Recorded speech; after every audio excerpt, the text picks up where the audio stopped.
എൻ്റെയൊക്കെ കുട്ടിക്കാലത്ത് ഒരുപാട് ചെയ്തുകൊണ്ടിരുന്ന കാര്യമാണ് കേട്ടോ. ഇങ്ങനെ ഗ്ലാസ്സിൽ ഐസൊക്കെ ഉണ്ടാക്കി കഴിക്കുക എന്നുള്ളത്.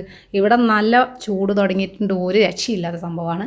അപ്പോൾ ഞാൻ വിചാരിച്ചു മാങ്ങയുണ്ട്, മോന് ജ്യൂസ് അടിച്ച് കൊടുക്കാം. അപ്പോൾ കുറച്ച് ബാക്കി വന്നിട്ടുണ്ടായിരുന്നു കേട്ടോ, ഇത് വലിയ മാങ്ങയായിരുന്നു. അപ്പോൾ ബാക്കി ഞാൻ മധുരം ചേർത്ത് എനിക്കും ഒരു ജ്യൂസ് അങ്ങ് തയ്യാറാക്കി.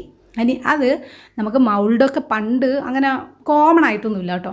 നമ്മുടെ വീട്ടിലുണ്ടെങ്കിലുണ്ട്, അത്രയേ ഉള്ളൂ. പിന്നെ വീട്ടിലുണ്ടായിരുന്നില്ല മൗൾഡ്. അപ്പോൾ നമ്മൾ ഇതുപോലെ കുഞ്ഞു കുഞ്ഞ് ഗ്ലാസ് ഒരുപാട് ഉണ്ടാവുമായിരുന്നു. അപ്പോൾ അതുപോലത്തെ സ്റ്റീലിൻ്റെ ഗ്ലാസ്സിലാണ് നമ്മളിങ്ങനെ ഐസൊക്കെ ഉണ്ടാക്കി വെക്കുക കേട്ടോ.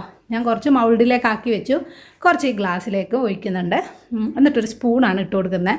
വീട്ടിൽ ഒത്തിരി മുളയുണ്ടായിരുന്നു കേട്ടോ. അപ്പോൾ മുളയുടെ നമ്മൾ നല്ല കട്ടിയുള്ള തണ്ടൊക്കെ നോക്കി മുറിച്ച് അതിങ്ങനെ വെച്ചിട്ട് അങ്ങനെയാണ് കേട്ടോ കഴിക്കുക. അല്ലാതെ നമ്മുടെ നാട്ടിലൊക്കെ ഇങ്ങനെ ഐസ് കൊണ്ടുവരുമ്പോൾ അതിൽ തവളക്കാലുണ്ടാവും, തോട്ടിലെ വെള്ളമാണ്, ഇങ്ങനെയൊക്കെ പറഞ്ഞിട്ട് എന്തായാലും വീട്ടിൽ നിന്ന് വാങ്ങാൻ വിടില്ല.